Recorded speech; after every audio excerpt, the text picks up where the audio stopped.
वक्त कभी भी एक जैसा नहीं रहता। और एक बात मैं ज़रूर बताना चाहता हूँ कि वक्त बदलता है और वक्त के हिसाब से तुम्हें भी बदलना होता है। अगर तुम वक्त के हिसाब से नहीं बदलोगे तो बहुत सारी चीज़ें हैं जो पीछे छूट जाती हैं, बहुत सारी चीज़ें हैं जो तुम्हें बहुत पीछे छोड़ देती हैं। कभी भी अपने आप को इतना कठोर मत रखो कि तुम्हारे अंदर का लचीलापन ख़त्म हो जाए।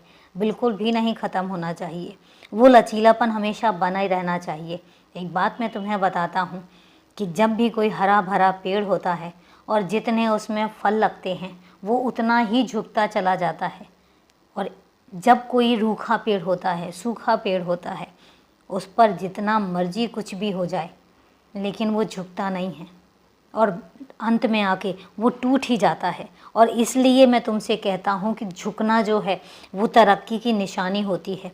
अगर तुम हालात के आगे समझौता करके आगे बढ़ते चले जाओगे और अपने आप को आगे बढ़ने के लिए प्रेरित करते रहोगे तो यकीन मानो कि तुम्हें आगे बढ़ने से कोई नहीं रोक सकता, तुम्हें तुम्हारी तरक्की से कोई नहीं रोक सकता। लेकिन वहीं पर अगर तुम उस वक्त में ठहरे रह गए और तुम हालात के आगे तुमने अपने आप को झुकाया नहीं और वक्त के हिसाब से नहीं चले, तो इतना ज़रूर ध्यान रखना कि एक वक्त ऐसा आएगा जिस वक्त में तुम टूट से जाओगे, तुम बिखर से जाओगे और तुम्हें ऐसा लगेगा कि शायद तुम्हारी ज़िंदगी में अब कुछ बचा ही नहीं है।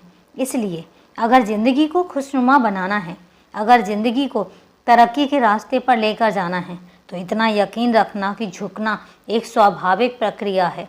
और जो इंसान झुकता है इसका मतलब ये नहीं है कि वो कुछ गलत कर रहा है, इसका मतलब ये नहीं है कि वो कमज़ोर है। झुकते वो लोग हैं जिसमें नम्रता की भरमार होती है, जिसमें विनम्रता होती है, जिसमें संस्कार होते हैं, जिसमें संस्कृति होती है।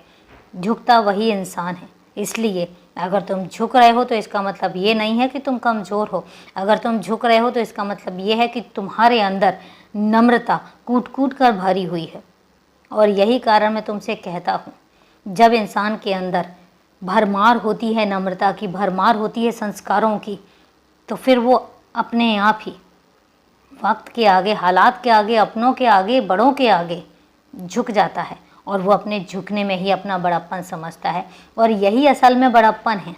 इससे पता लगता है कि तुम्हारे संस्कार कितने कठोर हैं, तुम्हारे संस्कार कितने अच्छे हैं, तुम्हें तुम्हारे माता पिता ने, तुम्हारे बड़े बुज़ुर्गों ने कितने अच्छे संस्कार दिए हैं और तुम्हें मैंने कितने अच्छे संस्कार दिए हैं कि तुम अपने से बड़ों का सम्मान करते हो, छोटों का प्यार करते हो।